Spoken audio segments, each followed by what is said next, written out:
Friends, मैं खुशबू और आपका एक बार फिर से स्वागत है क्विजीन क्रश में। आज मैं शेयर कर रही हूँ आपके साथ ज्वार के आटे से बनी हुई एकदम सुपर सॉफ्ट और फूली फूली चपातियाँ। अगर आप बिगनर हैं और ज्वार की रोटियाँ नहीं बना पाते हैं तो इस रेसिपी से आप बहुत ही आसानी से एकदम सुपर सॉफ्ट पतली पतली और ऐसी चपातियाँ बनाएंगे जो लगभग 5 से 6 घंटे बाद तक भी एकदम सुपर सॉफ्ट बनी रहेंगी।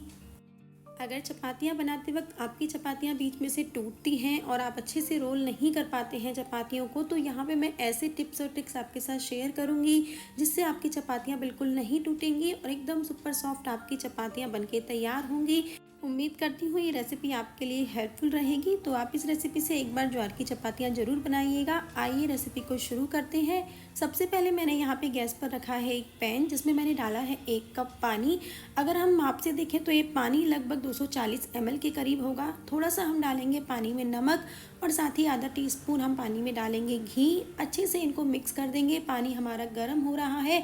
धीरे धीरे जैसे ही इसमें बॉईल आएगा हम यहाँ पे डाल देंगे 1 कप ज्वार का आटा।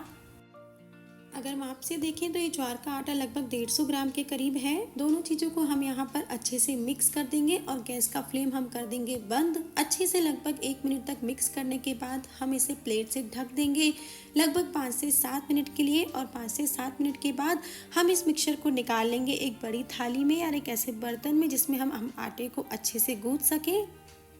इनिशियली आप देखेंगे कि जो हमारा आटा है वो थोड़ा गर्म होगा। बस थोड़ा सा इसका भाप निकलने दें और अपने हाथ में पानी लगाते हुए इस आटे को अच्छे से हमें गूँथना है। आप इस काम को किसी भी कटोरी से भी कर सकते हैं, यानी कि अगर आपको गर्म लगे तो आप किसी कटोरी के नीचे वाले हिस्से से या गिलास के नीचे वाले हिस्से से भी इस आटे को गूँथ सकते हैं। मैं यहाँ पे हाथ से पानी लगा लगा के ही इस आटे को गूँथ रही हूँ। अच्छे से देखिए हमें इस आटे को गूँथना है जिससे हमारा जो आटा है वो थोड़ा स्ट्रेची हो जाएगा। लगभग 2 से 3 मिनट तक अच्छे से आटे को गूँथने के बाद आप देखेंगे कि जो हमारा आटा है अब वो धीरे धीरे हाथ में चिपकेगा नहीं, यानी कि जैसे शुरुआत में हाथ में चिपक रहा था बाद में हाथ में चिपकना बंद हो जाएगा। बस इस कंडीशन में हमारा जो आटा है वो लग के एकदम तैयार है। हाथ में हम लगाएंगे पानी और एक छोटा सा हम लेंगे लोई जिससे हमें रोटी को बेलना है। आप ध्यान रखिए कि इस आटे को हमें लगा कर रखना नहीं है, बस तुरंत आटे को लगाना है और तुरंत ही उसकी चपातियाँ यहाँ पर बनानी है। यहाँ पर अब हम बनाएंगे उस लोई से रोटियाँ। आप ध्यान रखें कि जो हमारा लोया है उसमें किसी भी तरह का क्रैक नहीं होगा। अब धीरे धीरे हल्का सा ज्वार के आटे से डस्टिंग करते हुए हम रोटी को बेलेंगे। एक तरफ हम स्लो टू मीडियम फ्लेम पर तवे को रख देंगे गर्म होने के लिए। आप देख सकते हैं धीरे धीरे मैं रोटी को इस तरह से बेल रही हूँ और जो हमारी चपाती है वो बिल्कुल भी ब्रेक नहीं हो रही है, क्योंकि हमने बहुत अच्छे से आटे को नीड किया है। एकदम कोई भी तरह का स्ट्रेच हमारे आटे में यहाँ पर नहीं है। देखिए आप देख सकते हैं यहाँ पर जो भी एक्स्ट्रा फ्लावर चपाती में लगा हुआ होगा उसको हम किसी भी कॉटन के कपड़े से हटा लेंगे। आप देख सकते हैं एकदम गोल हमारी चपाती बनकर तैयार हुई है। लेकिन अगर आप गोल चपाती नहीं बेल सकते हैं तो देखिए इस तरह से कोई भी एक गोल बड़ा बर्तन लीजिए। लगभग 7 से 8 इंच गोल ये बर्तन है।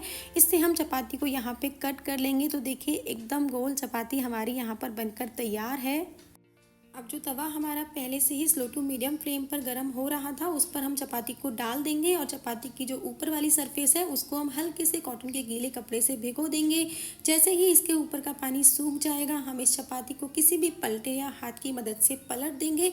आप देख सकते हैं ये काम हमें स्लो टू मीडियम फ्लेम पर ही करना है। अब देखिए कि चपाती जो है वो नीचे की तरफ से भी सिक गई है। अब हम इसे फिर से पलट देंगे और हल्के से कॉटन के कपड़े से दबाते हुए आप देख सकते हैं हमारी जो चपाती है वो फूलना शुरू हो गई है।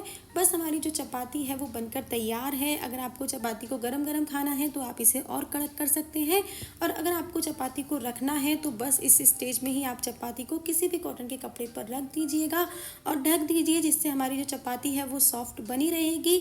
अब देखिए ठीक उसी तरह से हम यहाँ पर दूसरी चपाती को रोल करेंगे, डस्ट करेंगे हम इसे ज्वार के आटे से और हम इसे बेलना शुरू कर देंगे।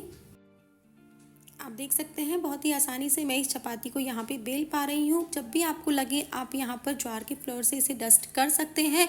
और एकदम पतली सी मैं चपाती यहाँ पे बेल रही हूँ। बीच बीच में मैं यहाँ पे सूखा आटा अगर मुझे ज़रूरत लग रही है तो लगा रही हूँ। और जब चपाती हमारी पूरी तरह से बेल ली जाएगी उसके बाद आप कॉटन के कपड़े से इसके एक्स्ट्रा फ्लावर को भी हटा सकते हैं। तो देखिए इस तरह से हमने यहाँ पे एक पतली सी ज्वार की चपाती को बेल लिया है। आप चाहें तो इसे किसी भी 7 या 8 इंच के किसी भी बाउल से इसे कट कर सकते हैं। देखिए ठीक जिस तरह से मैंने यहाँ पे कट किया है। यहाँ पर आप देख सकते हैं एकदम गोल पतली सी ज्वार की चपाती जो है वो बनकर एकदम तैयार है। ठीक उसी तरह से हमारा जो तवा यहाँ पर गरम है उस पे हम चपाती को डाल देंगे, ऊपर की सरफेस को हम सोक करेंगे पानी से और जैसे ही ये पानी सूख जाएगा हम इस चपाती को यहाँ पर फ्लिप कर देंगे। अब इस चपाती को हम तवे पर ना फुलाकर डायरेक्ट फ्लेम पर फुलाएंगे। देखिए किस तरह से।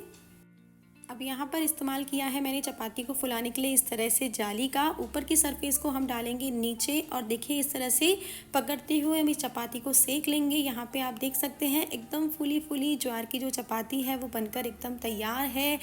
अगर आपको ये चपातियाँ रखनी है यानी कि या तो लंच बॉक्स में रखनी है या फिर 5-6 घंटे के लिए रखनी है तो बस आप इन चपातियों को इतना ही सेकें।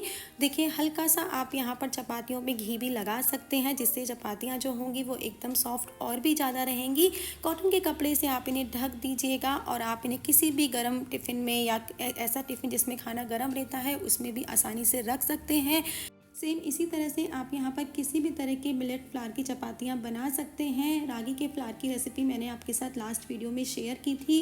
ये जो ज्वार की चपातियाँ हैं ये ग्लूटेन फ्री होती हैं, फाइबर में रिच होती हैं, साथ ही साथ कैल्शियम, मैग्नीशियम, आयरन सारे इनमें काफ़ी मात्रा में पाए जाते हैं। बैड कोलेस्ट्रॉल को भी कम करने में ये हेल्प करता है। आपकी पूरी फैमिली के लिए यानी कि किसी भी एज ग्रुप के लिए एक बहुत अच्छा ऑप्शन है। आप अपनी रेगुलर होल व्हीट की जो चपाती है वो इससे रिप्लेस कर सकते हैं। आपको वेट लॉस में भी ये हेल्प करेगा। तो आप इस रेसिपी को एक बार ज़रूर ट्राई कीजिएगा और आपको कोई भी डिफ़िकल्टी आए आप कमेंट सेक्शन में मेरे साथ शेयर कर सकते हैं। फिर मिलेंगे एक नई रेसिपी के साथ, तब तक के लिए bye bye. Thanks for watching.